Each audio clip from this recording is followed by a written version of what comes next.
Mbambané, capitale du Swaziland, avait tout l'air d'une métropole politique des États de l'Afrique australe. La ville s'est taillée sur mesure pour défier les contraintes liées à l'organisation du sommet extraordinaire de la SADC. Circonstance oblige, il fallait sortir le grand jeu. Le roi Mswati III a ouvert les portes de son cadre somptueux, le majestueux palais de Losita, où même au loin on pouvait apercevoir les différents drapeaux flottants des pays amis qui ont en commun la sous-région de la communauté des développements de l'Afrique australe.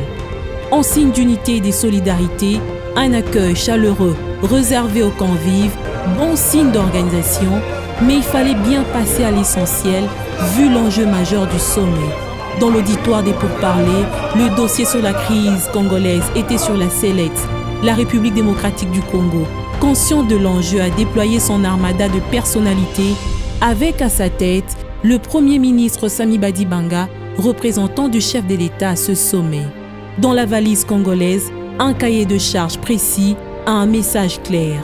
La République démocratique du Congo attend de ses pairs l'accompagnement et les soutiens au processus électoral en cours et à venir, ainsi que l'appui des pays membres au Conseil de sécurité afin d'obtenir la réqualification du mandat de la MONUSCO sur son territoire. Mais avant le grand bal du sommet, il était opportun pour le vice-premier ministre congolais des Affaires étrangères, Léonard Tchéo-Kitundu, de battre le rappel des troupes, question de mettre la délégation sur orbite. Une mise au point et une préparation de la stratégie à adopter étaient donc utiles avant le grand oral. Nous avons essayé un petit peu de cerner les enjeux de la participation de la RDC aux travaux de la double troïka. Ça veut dire que c'est une réunion des 6 chefs d'État qui constituent un petit peu les bureaux directeurs. L'un de l'Assemblée des chefs d'État et l'autre de l'organe défense politique et sécurité. Ces 6 chefs d'État se réunissent aujourd'hui et la RDC sera à l'ordre du jour. Donc il est très important que nous préparions exactement les messages et les résultats que nous aimerions obtenir de cette rencontre. Je pense qu'il y a un certain nombre de points très importants et prioritaires pour nous en ce moment. Comme vous savez, la SADC, c'est l'organisation la plus importante en termes d'alliance politique, défense et sécurité pour la RDC depuis de très longues années. Et donc, lorsqu'ils se réunissent pour nous entendre, il est essentiel que nous soyons précis dans ce que nous voulons leur véhiculer comme message et surtout, plus important, dans ce que nous voulons obtenir de leur part. Alors, qu'est-ce que nous avons comme message? Notre message, c'est que nous avons, de la part de son Excellence, Monsieur le Président de la République, un engagement sans faille pour conduire le pays vers les élections. Deuxièmement, cet engagement sans faille passe par le dialogue. Le dialogue que le Président a toujours soutenu depuis de longues années.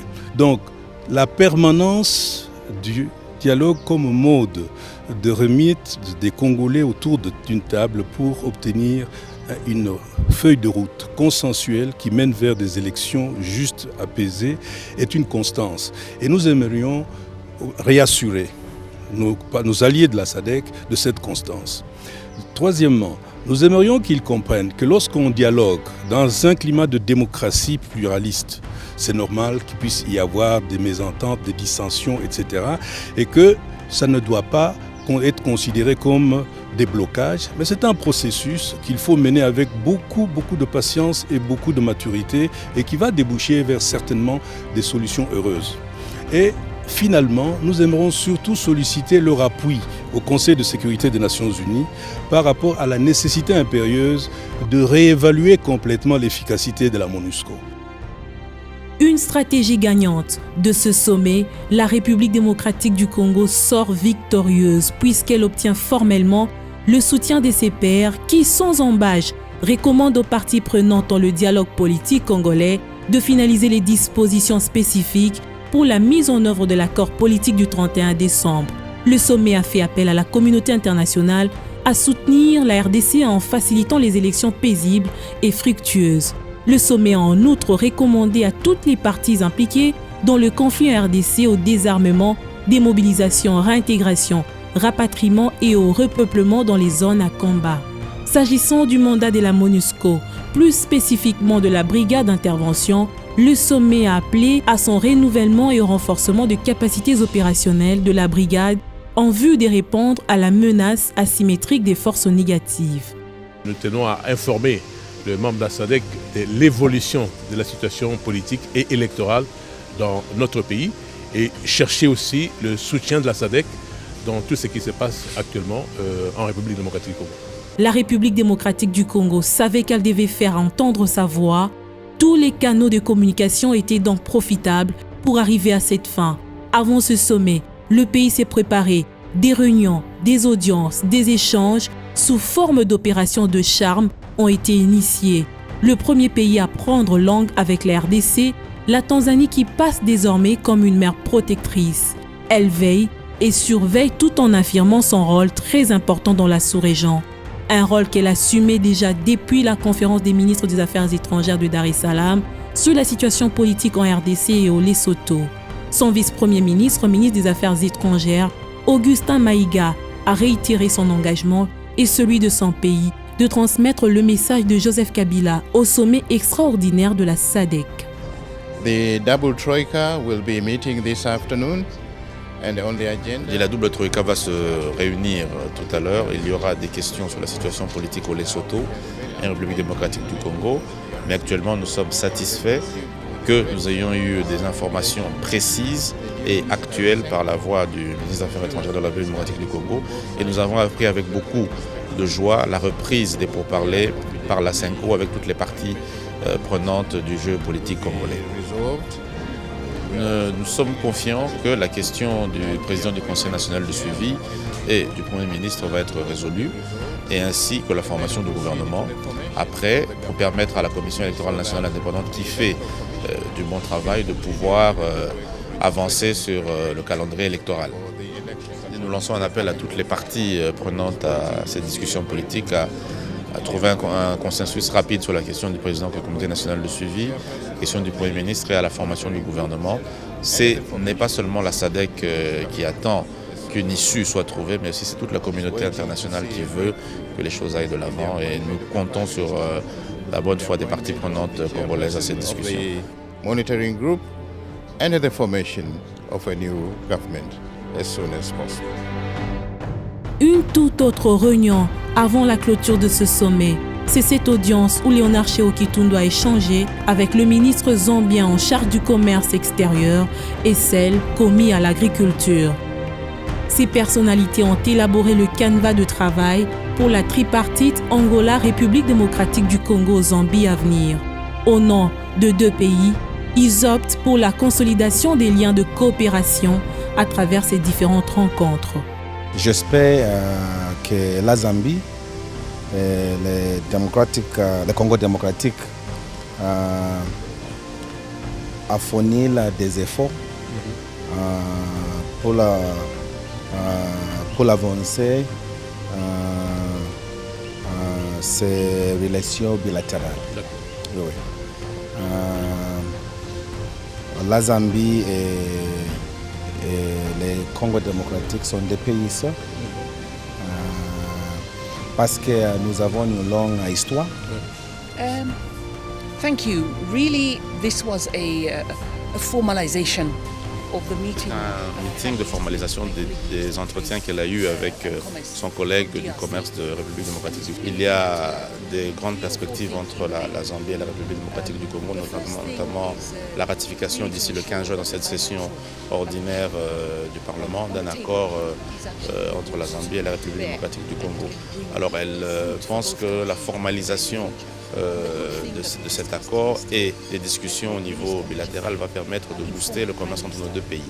Mais le vice-premier ministre, ministre des Affaires étrangères, l'a aussi informé de la trilatérale qu'il peut y avoir entre la RDC, l'Angola et la Zambie, qui va permettre de booster encore plus les projets intégrateurs entre les trois pays et le commerce.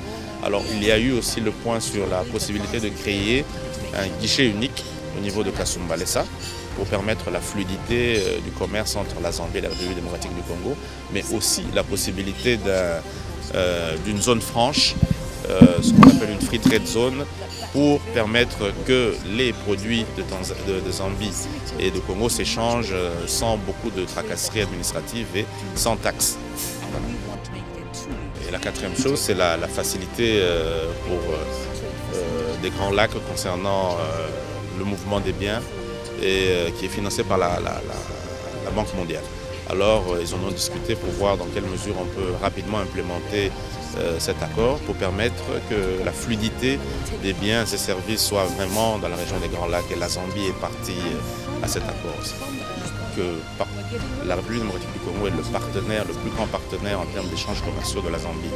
Et par rapport à ça, il y a plusieurs matières qui sont échangées entre les deux pays. Vous parlez du sucre, du poulet, du fromage, tout ce que vous pouvez imaginer. Il y a une liste qui est très grande et il faut permettre à ces produits un échange plus fluide pour que le commerce entre les deux pays soit plus fluide et permettre que les deux peuples en profitent.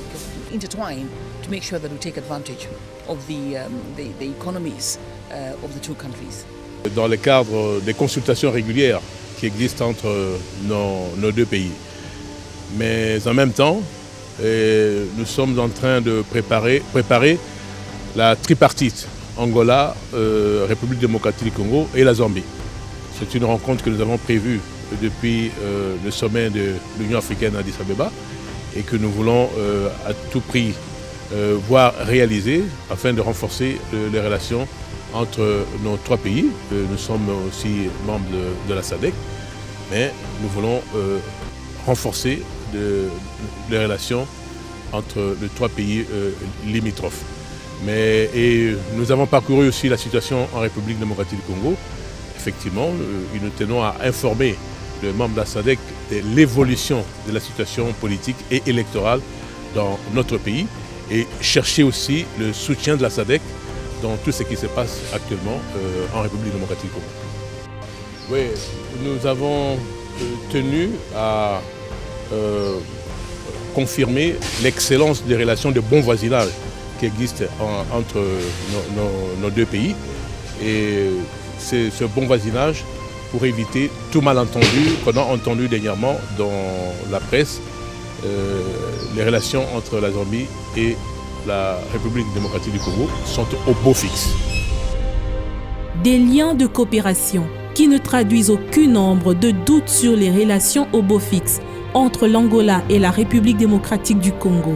Kinshasa et Luanda, ambiance bon enfant, à tel point que les navettes politiques sont légion à l'image de celle-ci qui a délégué Léonard Séoki Tundu à porter un message du président Kabila à son homologue Eduardo dos Santos, président en exercice de la communauté de la région des Grands Lacs et président de la commission politique et diplomatie de la communauté des développements des États de l'Afrique centrale. Une visite éclair au cours de laquelle, pendant près d'une heure, l'émissaire du chef de l'État congolais a fait part au président angolais de la situation politique en RDC, dominée par le dernier accord signé entre majorité, opposition et société civile. Le vice-premier ministre congolais, ministre des Affaires étrangères, a rassuré au président angolais la bonne foi des participants au dialogue de Kinshasa de dégager un consensus final pour la bonne gestion du processus électoral. Comme vous savez, il existe entre la République démocratique du Congo et la République d'Angola des relations privilégiées. Je vous rappelle que nous partageons avec l'Angola 2000 km de frontière. C'est la frontière la plus longue dans les pays qui nous entourent. Mais en même temps, comme vous savez, le président de la République d'Angola est aussi président de la conférence régionale pour les pays des Grands Lacs. Donc il est important, en tant que ministre des Affaires étrangères, que je vienne au nom du président Joseph Kabila lui faire un compte rendu sur la situation en République démocratique du Congo, dans le cadre aussi des consultations régulières qui existent entre nos deux pays. C'est pour cette raison que je suis venu avec un message verbal à transmettre au président Eduardo dos Santos. La communication faite par Léonard Séoki Tundu était importante. Le président angolais Eduardo dos Santos a mordu l'hameçon et a pour sa part encouragé les parties prenantes au dialogue à œuvrer pour un compromis final tout en réaffirmant la solidarité de l'Angola envers la République démocratique du Congo et surtout sa disponibilité à concrétiser le renforcement de liens économiques. Au sortir de cette audience, le ministre angolais des Relations extérieures est encore revenu sur le renforcement de ces liens qui doivent être soutenus contre tous égards. Nous apprécions le fait que le gouvernement en République démocratique du Congo soit effectivement en train d'accompagner ces événements à juste titre et de manière très actualisée. Je crois que nous sommes très satisfaits par les comptes rendus que mon collègue nous a faits et nous allons continuer à soutenir le gouvernement de la République démocratique du Congo. Certes, le tableau socio-économico-politique n'est pas si reluisant, mais la RDC ne baisse pas le bras pour trouver des solutions durables. Le pays est sur tous les fronts, notamment grâce à la nouvelle approche diplomatique basée sur la proximité menée par Léonard Chiao Kitundu en vue de se remettre sur le rail.